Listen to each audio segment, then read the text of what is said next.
Hello students. पिछले lecture में हमने देखा था कंसोल इनपुट आउटपुट क्या होता है और उसके अंतर्गत हमने उनका क्लासिफिकेशन, फॉर्मेटेड और अनफॉर्मेटेड कंसोल आईओ को विस्तार से समझा था। और आज हम सी में उपलब्ध अनफॉर्मेटेड कंसोल इनपुट आउटपुट के लिए जो फंक्शंस हैं उनको वन बाय वन स्टडी करना शुरू करते हैं। तो सबसे पहले हम पढ़ेंगे get C H and put C H.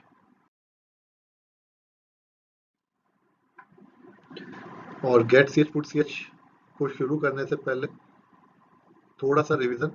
C language में एक इनपुट और आउटपुट को दो तरीके से प्रोसेस किया जा सकता है। एक तो कंसोल के माध्यम से इनपुट दे सकते हैं और आउटपुट देख सकते हैं। सी लैंग्वेज में इनपुट और आउटपुट के लिए स्टैंडर्ड और डिफॉल्ट तरीका होता है। दूसरे तरीके में आप डिस्क फाइल को यूज करते हुए भी इनपुट दे सकते हैं और आउटपुट भी स्टोर कर सकते हैं। अब ये टोटली एप्लीकेशन की नीड पर डिपेंड करेगा कि आप कौन सा तरीका यूज करते हैं, कि कंसोल अथवा डिस्क फाइल। इनमें से आप कौन सा मेथड काम में लेना चाहते हैं, depends on the application. Console input output के लिए दो स्टैंडर्ड डिवाइस होते हैं, एक कीबोर्ड एक मॉनिटर। तो कीबोर्ड एक स्टैंडर्ड इनपुट डिवाइस है, मॉनिटर अर्थात स्क्रीन अर्थात एलसीडी वगैरह ये एक स्टैंडर्ड आउटपुट डिवाइस है। कंसोल आईओ को दो भागों में हम रख सकते हैं, अनफॉर्मेटेड कंसोल आईओ और फॉर्मेटेड कंसोल आईओ। अनफॉर्मेटेड के अंतर्गत हमारे पास सी में बहुत सारे फंक्शंस उपलब्ध हैं, library functions, get C H, put C H, get C H E, get char, put char, F get char, F put char, N get C H, gets and puts. Formatted console IO के अंतर्गत हमारे पास scanf और printf ये library functions उपलब्ध है for input and output. और कौन सा input output? Formatted console input output के लिए स्कैनफ और प्रिंटफ। जैसा कि हमने पिछले लेक्चर में भी देखा था कि अनफॉर्मेटेड से मतलब है इनपुट और आउटपुट के लिए यूज होने वाले ऐसे फंक्शन जिनमें इनपुट या आउटपुट होने वाली वैल्यू का फॉर्मेट डिफाइन नहीं किया जाता, उन्हें अनफॉर्मेटेड इनपुट आउटपुट फंक्शन कहा जाता है। इनपुट आउटपुट के लिए गेट से अगर सिंगल कैरेक्टर का हमें इनपुट या आउटपुट देना है, सिंगल कैरेक्टर का इनपुट यानी एक ही अक्षर का इनपुट देना है और एक ही अक्षर का आउटपुट प्राप्त करना है, तो उसके लिए हमारे पास जो फंक्शन सी में बने बनाए उपलब्ध हैं स्टैंडर्ड लाइब्रेरी फंक्शन, वो है get C H, put C H, get C H E, get char, put char, F get char, F put char और एन गेट सी एच। ये सब किस काम में आएंगे? इनपुट और आउटपुट। कौन सा इनपुट आउटपुट? सिंगल कैरेक्टर का इनपुट आउटपुट। और यदि सिंगल कैरेक्टर का इनपुट आउटपुट काम में लेना है जब, तो ये, और अगर मोर देन वन कैरेक्टर अर्थात सीक्वेंस ऑफ कैरेक्टर का इनपुट आउटपुट का कार्य परफॉर्म कराना है, तो गेट्स और पुट्स को काम में लेंगे। यहाँ देखिए एस का मतलब याद रखने के लिए string. Gets and puts more than one character अर्थात स्ट्रिंग अर्थात sequence of character, sequence of character को इनपुट करना है तो गेट्स, और सीक्वेंस ऑफ कैरेक्टर को आउटपुट के रूप में प्राप्त करना है तो पुट्स। ये हम काम में लेते हैं।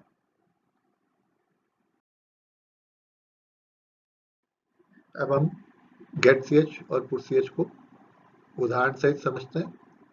getch is a standard library function that is utilized for reading a single character input from the keyboard। जैसा अभी मैंने बताया कि कुछ फंक्शंस तो सिंगल कैरेक्टर को इनपुट आउटपुट करने के काम में आएंगे, कुछ मोर देन वन कैरेक्टर अर्थात सीक्वेंस ऑफ कैरेक्टर्स के इनपुट और आउटपुट के लिए काम में लेंगे।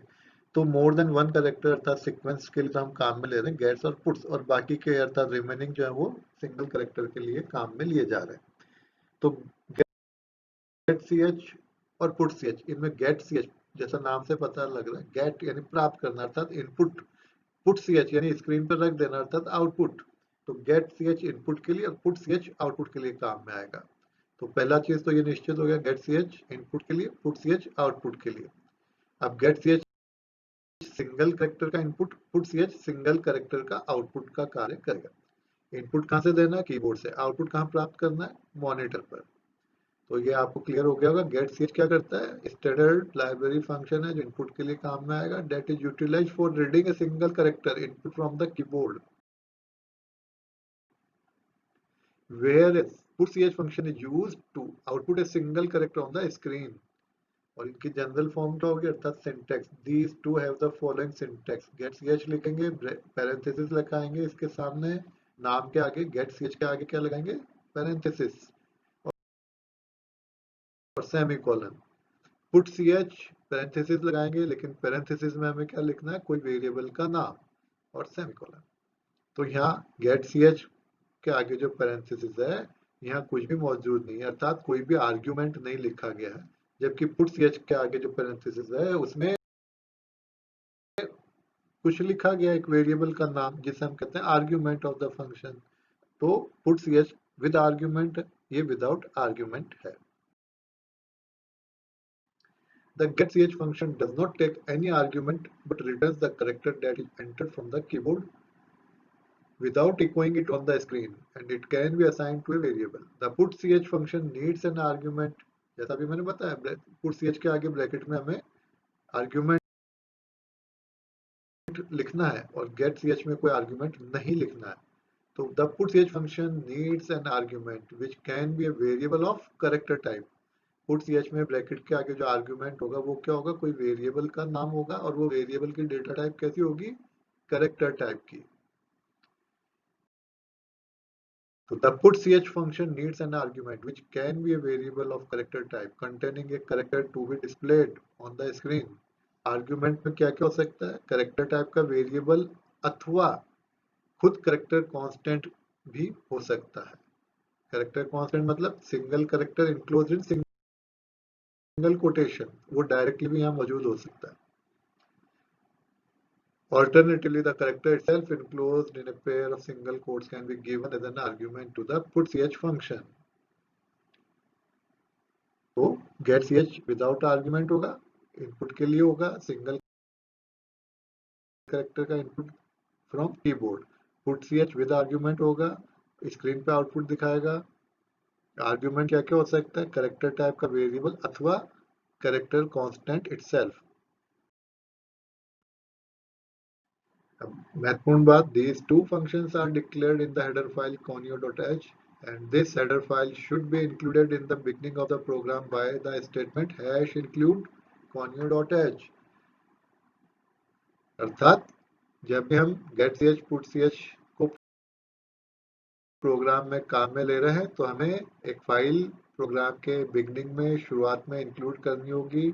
उस फाइल का नाम है conio.h, अर्थात console input output dot header file. और इंक्लूड कैसे करेंगे, #include conio.h ऐसा लिखकर इंक्लूड करेंगे। अगर हम ये फाइल इंक्लूड करना भूल जाएंगे तो प्रोग्राम में एरर शो होगी, दिखाई देगी errors.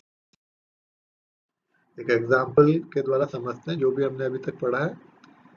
Consider the following program segment, #include conio.h, char ch equals to get ch, put ch bracket में ch।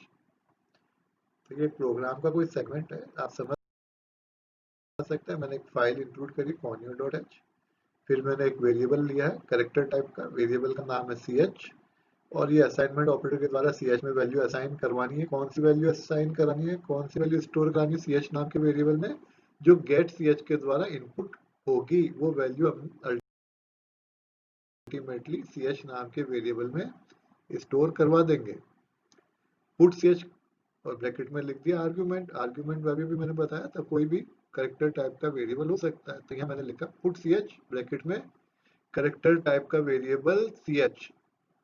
तो पुट ch क्या करेगा, इस ch वेरिएबल में जो वैल्यू स्टोर है, मेमोरी में जो वैल्यू इस लोकेशन पे स्टोर है, ch नाम के वेरिएबल में जो वैल्यू स्टोर है कैरेक्टर टाइप की, वो वैल्यू स्क्रीन पे डिस्प्ले करवा देगा। तो जब कब ये प्रोग्राम का सेगमेंट जब रन होगा, एग्जीक्यूट होगा, तो क्या होगा, as soon as program control comes at ch equals to get ch, program halts for a keyboard entry. The get ch function returns the character entered from the keyboard and the return value is assigned as the value of the variable ch. The value stored in variable ch is displayed on the screen by put ch. It is to be noted that getch does not take any argument, but putch must be given an argument which can be a variable such as ch here. तो students ये program segment क्या करेगा, फिर से समझिए, #include हमने ये file include करवा दी है conio.h, console input output dot header file को इंक्लूड कर दिया। इसके बिना हमारा गेट ch कार्य नहीं करेगा, इसलिए इसको प्रोग्राम के सेगमेंट में मैंने इंक्लूड करके दिखाया। एक वेरिएबल डिक्लेयर किया ch कैरेक्टर टाइप का। अब हमने असाइनमेंट ऑपरेटर द्वारा ch में वैल्यू असाइन कराई है। अब वैल्यू कहाँ से आएगी? जब गेट ch एग्जीक्यूट होगा तो हमें कीबोर्ड से सिंगल कैरेक्टर इनपुट करना है। जो सिंगल कैरेक्टर हम इनपुट करेंगे वो ये गेट ch प्राप्त करके रिटर्न कर देगा कहाँ, और ये वैल्यू जो भी गेट ch प्राप्त करेगा as a input from the keyboard, उस कैरेक्टर को ch में हमने स्टोर करा दिया। अब ch में एक वैल्यू आ गई, कैरेक्टर टाइप की वैल्यू स्टोर हो गई। पुट ch क्या करेगा? इस ch वेरिएबल में जो वैल्यू है उसको स्क्रीन पर डिस्प्ले करवा देगा। मान लीजिए मैंने कीबोर्ड से इनपुट किया k, तो गेट ch ने उस k को प्राप्त किया, और वो गेट ch में जो k प्राप्त हुआ कीबोर्ड के द्वारा वो कहाँ चला गया? स्टोर होने ch नाम के वेरिएबल में, अर्थात ch में स्टोर हो गया k। पुट ch ने क्या करा? ch में जो वैल्यू है उसको डिस्प्ले करवानी है, तो ये ch में वैल्यू है k, तो स्क्रीन पर दिखाएगा k। ओके, एक और example, consider the following example. Put ch, और वह भी मैंने बताया पुट ch के आगे पैरेंथेसिस में आर्ग्यूमेंट लिखा जाता है। आर्ग्यूमेंट के रूप में मैंने यहाँ लिखा है कैरेक्टर कांस्टेंट। जैसा आपको याद होगा, कैरेक्टर कांस्टेंट मतलब single character enclosed in single quotation, that is known as a character constant। तो पुट ch में हम आर्ग्यूमेंट के रूप में कैरेक्टर वेरिएबल अथवा कैरेक्टर कांस्टेंट दोनों में से कोई भी लिख सकते हैं। तो यहाँ हमने लिखा है कैरेक्टर कांस्टेंट a, तो ये क्या करेगा? पुट ch स्क्रीन पर डिस्प्ले करेगा a। above will display character a on the screen of the computer। Okay students, thank you।